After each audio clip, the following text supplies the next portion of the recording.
Curious about why Ryota didn't take any damage, she questions him. Ryota speculates that his high rank S health points may be the reason. He asks her why she came there, and she reveals a carrot she obtained from the dungeon, claiming it came from literal heaven. Ryota recalls that he and Emily dropped a carrot when they returned from the dungeon, which turns out to be the carrot the rabbit girl stole. It becomes evident that the rabbit girl craves more of Ryota's amazing carrots. She notices Emily holding carrots in her arms and sees more on the table, expressing her love for carrots and drooling. Emily kindly invites the rabbit girl to eat with them, knowing her fondness for carrots. Unable to resist the offer, the rabbit girl happily joins them. Emily plans to cook the carrots into noodles, which makes the rabbit girl even more excited. They finally sit down to eat, but before they start, Ryota can't help but ask if the rabbit girl's ears are real. Ignoring the question, she dives into the food, exclaiming that Emily must be a cooking goddess since the dish is incredibly delicious. Ryota also praises Emily's cooking, and she mentions that there's enough food for seconds once they finish their meal. After satisfying their hunger, the rabbit girl gets up, ready to leave. Emily suggests that she can visit them anytime, confusing Ryota even more, especially since the rabbit girl didn't even reveal her name. On the other hand, Emily simply thanks Ryota.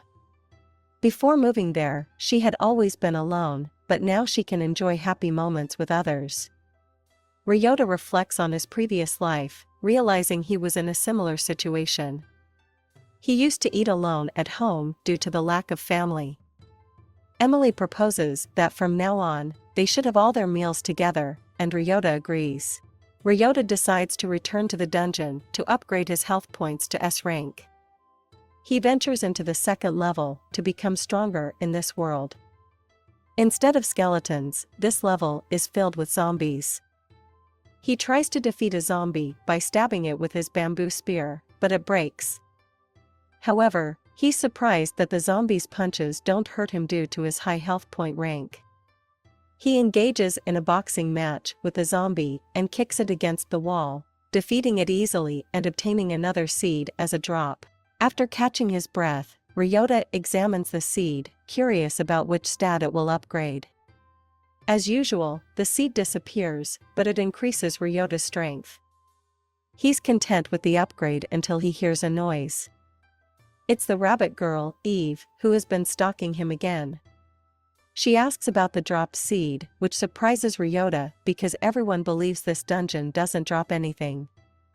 He knows he's the only one who gets drops due to his S-rank drop rate, but he doesn't want to reveal his secret.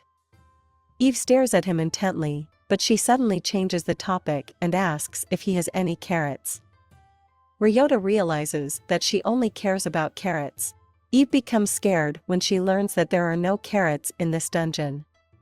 She wants to go to the Taolulu dungeon to get her carrots, and she makes Ryota promise to take her there later. Overjoyed, she disappears, and Ryota realizes that she's easy to handle. All he has to do is give her his carrots. Ryota manages to upgrade his strength from F rank to D rank in the second level of the Nihonium dungeon. He even defeats slimes with his fists and acquires more carrots than usual. Returning to the trading center, Ryota encounters Eve waiting for him. He approaches her and gives her a carrot, which surprises everyone around them since nobody dares to get close to her, knowing that she'll harm anyone who offers low-quality carrots. Little do they know that Ryota possesses an S-rank carrot. He's amazed as Eve immediately starts eating it, and Urza asks if he knows the rabbit girl. Ryota explains that he doesn't, he simply gave her some carrots, and now she likes him. This shocks everyone, including Eve herself. Eve reveals her name to be Eve and introduces herself as a strong adventurer with a killer move called the Excalibur, a karate chop that can even cut a boulder in half. Urza adds that Eve is a carrot gourmet, and her catchphrase "dead or carrot" comes from her history of punishing those who give her low-ranked carrots. However, since Ryota's S-ranked carrot impressed her, every carrot he drops will be considered high quality and sold for a higher price. Previously, he earned 8,000 pilos per carat, but now he gets 15,000.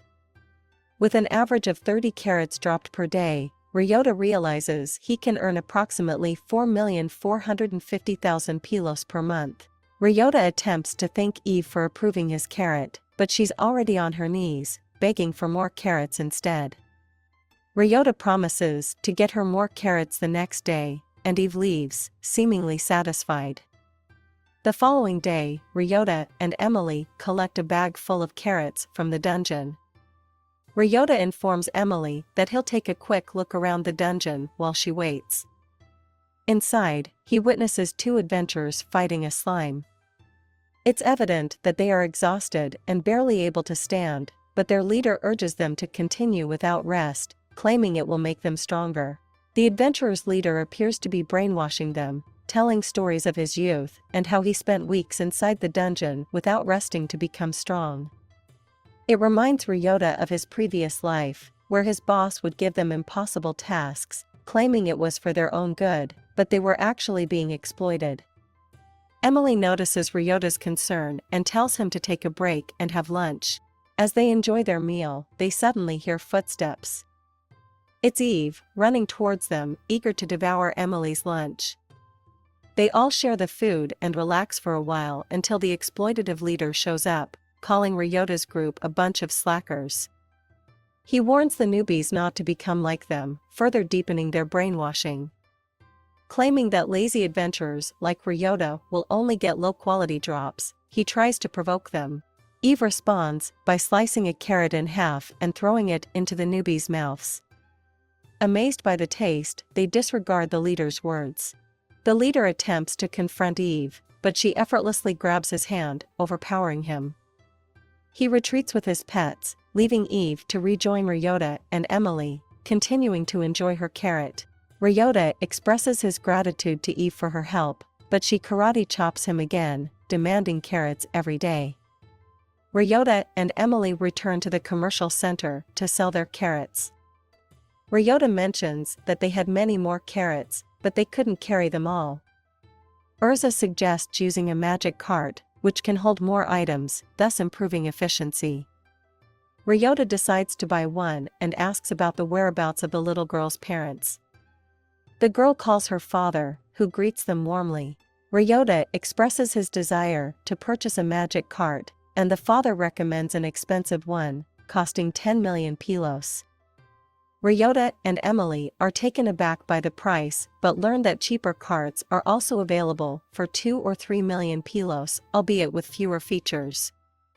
The man is passionate about modding and prefers making expensive carts with extra capabilities, such as a monster detection system.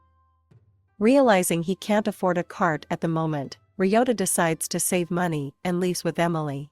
As they head home, they suddenly hear a man shouting in the streets. It turns out that a stray, a monster formed from dropped items, is approaching. Ryota asks Emily about it, and she explains that strays are stronger than regular monsters and don't drop any items.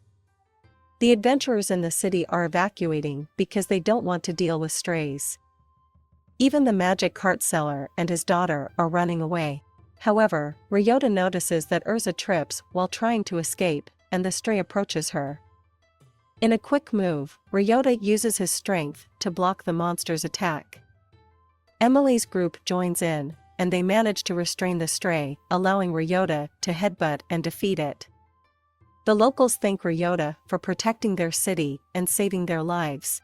Ryota feels satisfied because, in his previous life, nobody ever praised him for anything he did. Suddenly, he hears a drop sound, which confuses him since Emily said that strays don't drop items. However, he remembers that the other dungeon also shouldn't drop anything but still does. He approaches a light and is shocked to find a super rare drop item. This is where our episode concludes. Thanks for watching. If you enjoyed the content and made it to the end, please like and subscribe. Don't forget to check out these other series too. Here!